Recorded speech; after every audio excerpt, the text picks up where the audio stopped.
Hey guys, Silver Skull Gamer here, doing a short unboxing. I know I've been kind of away for a while, just been real busy with work and leaving again tomorrow for another week. So I just wanted to get this unboxing out of the way and uploaded. I've had this box for about a week.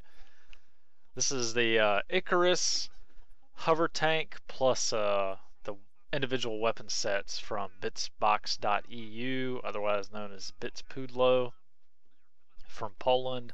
I've reviewed some of their stuff before. They now package their stuff in these plastic blister boxes, which is nice. So let's open up the first box. So you've got kind of the little small accessories there, doors and hatches. They're not storm bolter, and then the main pieces here. Initially, all the casts look pretty good. Lots of nice detail. No obvious warping to any major pieces. And there's a lot of pieces here. Trying to get it sorted out. So looking at the main one half of the main hull there, the detail looks good. It seems to get a little, it does look a little warped there, like it gets narrower towards the end of the rear, but looks pretty good. So trying to figure out how the rear hover engine goes on. It's got kind of a matrix style repulsor there, and then the rear kind of jet engine. Looks pretty good. Nice detail. Really, I like the way it turned out. I like the style. There we can see our first bubbles showing up. Pretty big bubble, but they're not in areas that I think it'll be seen. So not too worried about those at this time. You can just kind of see that little one if you look at an odd angle, so not too worried about that one. And the mold line, there is a mold line, but it's not that bad, really. Pretty good cast. Looking at the other side, there's a bit of flash where the mold line goes. Otherwise, looks about the same quality. Little bubbles, small bubbles in the rivets. Had a rivet missing. There's actually a negative rivet, more of a void there. There's this kind of the same big bubble where it looks like they broke it off the sprue. But otherwise, once again, a good piece. Nice detail. Got a mold line along the tops. Nothing real serious. Kind of lost some detail there on the exhaust port. Gonna have to trim away some excess resin. And then in the interior, they detailed the interior. They've got panels and switches, which is nice, and they turned out really well. Here's some folds in the resin, kind of an odd occurrence, but once again, it's in an area where it really won't be seen, so that half looked pretty good, that whole section. And then try and dry fit in the front and rear hover. There's no instructions, so the front piece could go either way. You can kind of turn it either which way with those two big studs there. Could go to the front or the back. Now that's kind of a problem. We got a big hole in the bottom on the front piece. That's going to have to be repaired. Where it is, it will be visible. So the mold line goes around the bottom. Not too serious, but that void there, I'm going to have to try to fill that, smooth that over. Otherwise, looks good. Once again, I like the matrix repulsor style from those ships they had. The matrix kind of looks cool.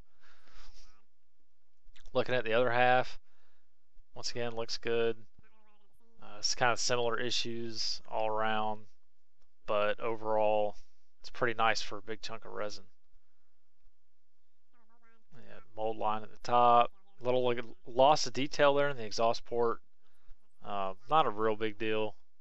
You know, it's going to get painted dark black, you know, anyways.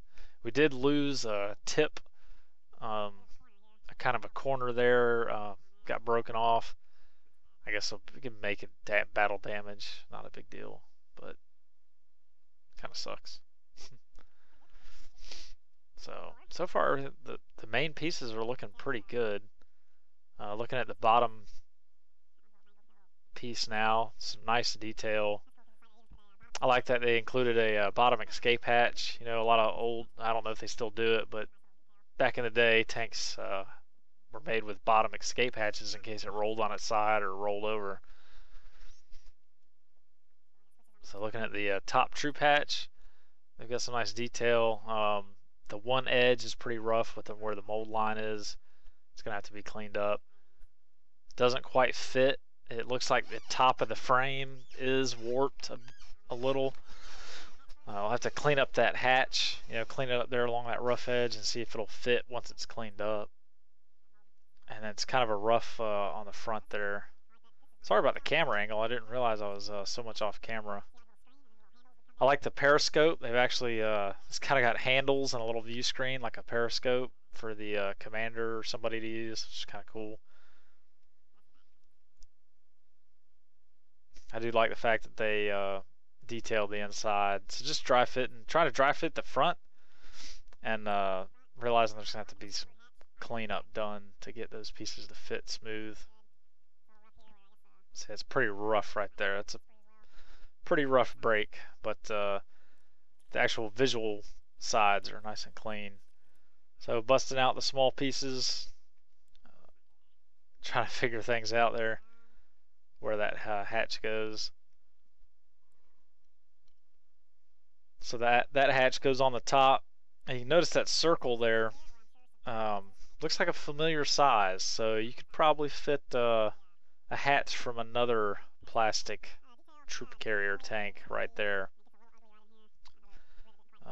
It's just oddly the same size, it looks like. But that top hatch matches the aesthetic real nice, and we got some small pieces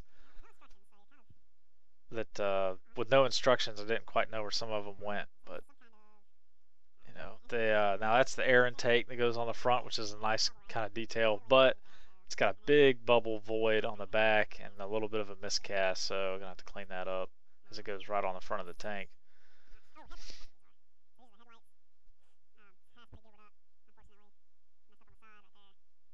Yeah, there's little pieces there that look kind of like a scope. Not sure, they're not the best. They didn't cast very well.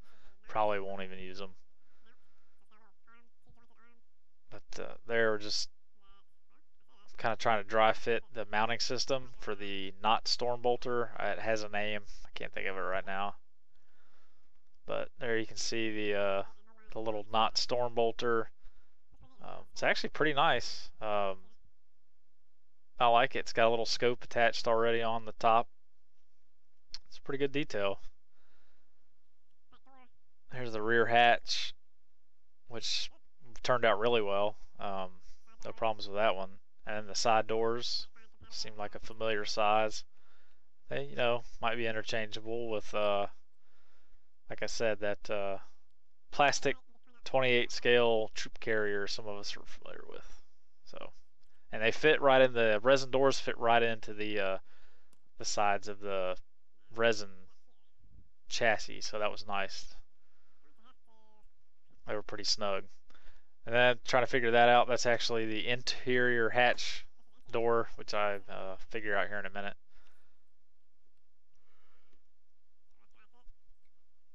So just dry fitting the sides together.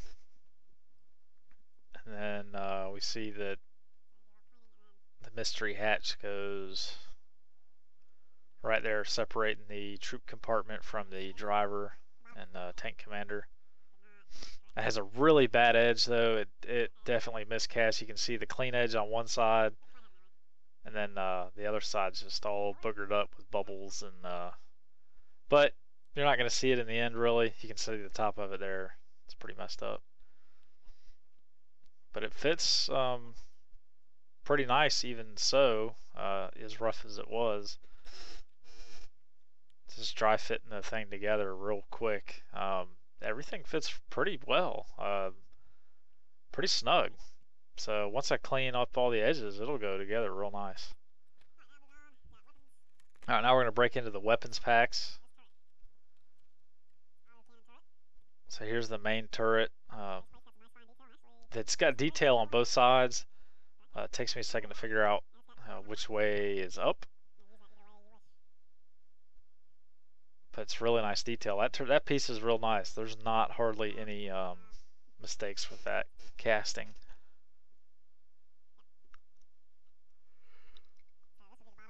Alright, so that side you see there with the little teeth looking thing, that's the bottom. The top's the more smooth side. Actually allows the turret to rotate. Uh, got a couple rough spots on the back. Big bubble there, right close to a corner. Not too bad. See, I'm showing the mold line. The little missile launcher casted perfectly. There's no problem there. Just a little mold line going around the kind of the top half of the turret. Not a big deal. Real nice detail. Surprisingly, the cannon appears very straight. It's probably not perfect, but it looks good. I was surprised. It's just real straight.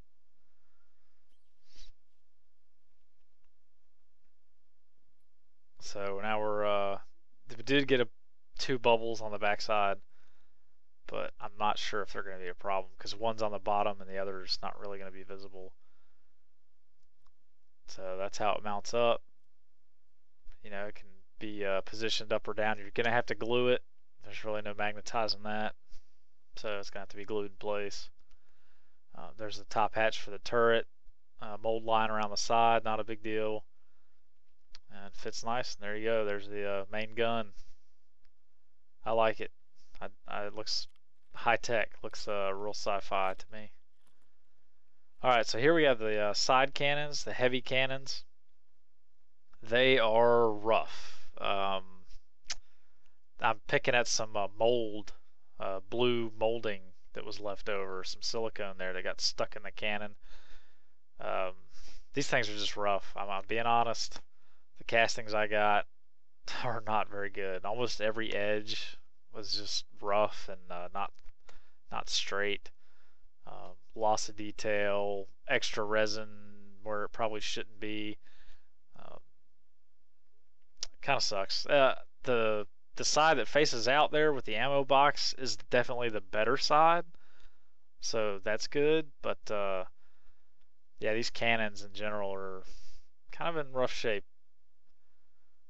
And then there's the side hatches where the cannons mount in. Mold line around the side, not a big deal.